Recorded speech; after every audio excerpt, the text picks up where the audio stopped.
பெருமானார் ஸல்லல்லாஹு அலைஹி வஸல்லம் பசியிலிருந்து பாதுகாப்பு தேடினாங்க. அல்லாஹும்ம இன்னி அஊது பிக மினல் ஜூ' ஃபஇன்னஹு பிஸல் லஜீ'. யா அல்லாஹ் பசியிலிருந்து பாதுகாப்பு தேடுகிறேன், பசி கெட்ட நண்பன் சொன்னான். பசி கெட்ட நண்பன்னா என்ன அர்த்தம்?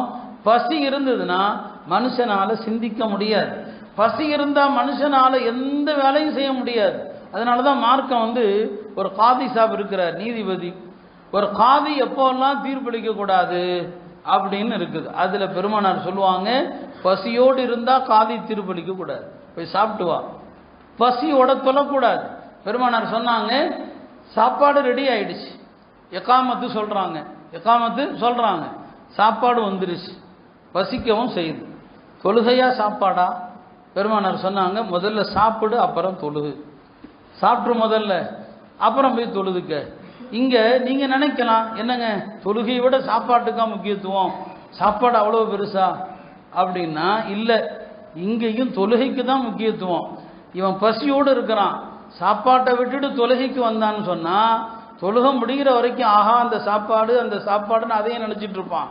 அதுக்கு பதிலா சாப்பிட்டுட்டு இருந்தான்னு சொன்னா ஆஹா தொழுகை நடக்குதே, தொழுகு பெருமைனாவது சாப்பிடுவான். எனவே சாப்பிட்டுக்கிட்டே தொழுகையை நினைக்கிறத விட தொழுதுகிட்டே சாப்பாட்டை நினைக்காம இருந்தா சரிதான். அதுக்கு தான் சாப்பாடு வந்தா பசியோட இருக்கிறியா, முதல்ல சாப்பிட்ரு. நமக்கு வேணா அந்த அளவுக்கு பசி கொடுமை இல்லாததுனால தொழுதுட்டு கூட சாப்பிடலாம். பெருமானார் காலத்துல எல்லாம் சாப்பாடு வர்றது பாருங்க, வந்தா பொக்கிஷம். இப்ப வர்றது அடுத்த வேற வருமானு தெரியாது. இந்த சாப்பாட்டை விட்டுட்டு தொழுகைக்கு போயிட்டோம்னா இந்த சாப்பாட்டை வேற யாரும் சாப்பிட்டுருவாங்க. சாப்பாடு வருதா, பசியோட இருக்கிறியா, முதல்ல சாப்பிடு, அப்புறம் தொழுகைக்கு போ. அதில் ஆயிஷா ரலியல்லாஹு அன்ஹா அவர்கள் வீட்டில் அவங்களுடைய சகோதரர்கள் மகன்கள் 2 பேர் இருந்தாங்க இல்லைங்களா. அந்த 2 பேருக்கு மத்தியில் கொஞ்சம் ஒரு சின்ன வாக்குவாதம். இந்த நிலையில தொழுகைக்கு இகாமத் சொல்லப்படுது. அதில் ஆயிஷா ரலியல்லாஹு அன்ஹா வீட்டில் சாப்பாடும் தயாராகிடுச்சு, சாப்பாடு வந்துடுச்சு. ஒருத்தர் சாப்பிட போனாரு, இன்னொருத்தர் கோபத்தில் தொழுகைக்கு போனார். இப்போ ஆயிஷா சொன்னாங்க, சண்டை பிடிச்ச கோபத்தில் தொழுகைக்கு போகாதப்பா, பசியோடு தான் வந்த, இந்தா இதோ உணவு தயாரா இருக்குது, முதல்ல சாப்பிடு, அப்புறம் தொழுகைக்கு போன்னு சொன்னாங்க. சொல்ல வந்தது மார்க்கம் பசியோடு தொழ வேண்டான்னு சொல்லுது, பசியோடு தீர்ப்பளிக்க வேண்டாம், நீதிபதி தீர்ப்பளிக்க கூடாதுன்னு சொல்லுது. பெருமானார் ஸல்லல்லாஹு அலைஹி வஸல்லம் பசியிலிருந்து பாதுகாப்பு தேடுறாங்க. நமக்கு அல்லாஹ் தந்திருக்கிற இந்த நியாமத்துகள்லாம் நீங்காம இருக்க துவா செய்யுங்க. அல்லாஹும்ம இன்னி அஊது பிக மின் ஸவாலி நிஅமதிக், யா அல்லாஹ் நியாமத்து எங்களை விட்டு போயிடாம காப்பாத்து. வ தஹவ்வுலி ஆஃபியத்திக், நீ தந்திருக்கிற ஆஃபியத்தை எங்களை விட்டும் போயிடக்கூடாது.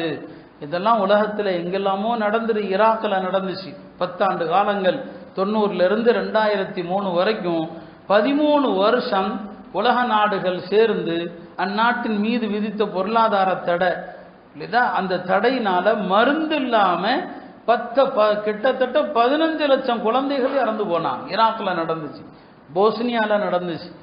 இதெல்லாம் நம்ம வாழ்க்கையில இன்றைக்கு கஸ்ஸால பார்த்துட்டு இருக்கிறோம். அருமையானவர்களே, இந்த இந்தியாவையும் ஒரு சர்வாதிகார நாடாக ஆக்குவதற்கு எல்லா வழிகளிலும் இந்த அரசு முயற்சி பண்ணிட்டு இருக்கிறாங்க.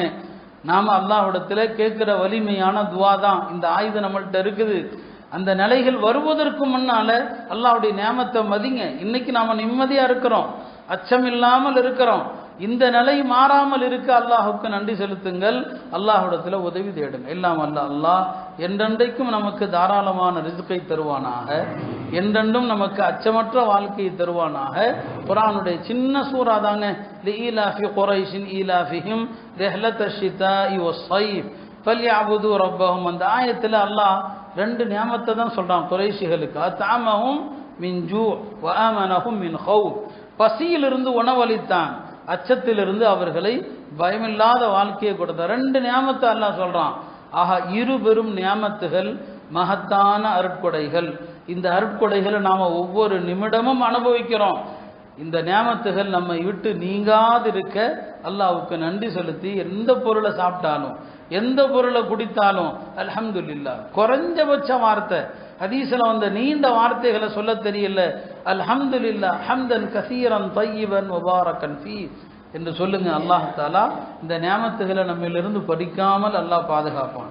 கருணையில் ரப்பே, எங்களுடைய பாதிக்கப்பட்ட கஸ்ஸா முஸ்லிம்களுக்கு உதவி செய்வாயாக, அவர்களது துயரத்தை நீக்குவாயாக, பசியிலிருந்து அவர்களை பாதுகாப்பாயாக, அச்சத்திலிருந்து பாதுகாப்பாயாக. எங்களது இந்திய நாட்டை எந்த விதமான நெருக்கடிகளும் வராமல் கியாம நாள் வரை அமைதியோடு பாதுகாப்போடு உன்னை வணங்கக்கூடிய முஸ்லிம்கள் கொண்ட நாடாக ஆக்குவாயா. வாஹிரு தஅவானா அல்ஹம்துலில்லாஹி ரப்பில்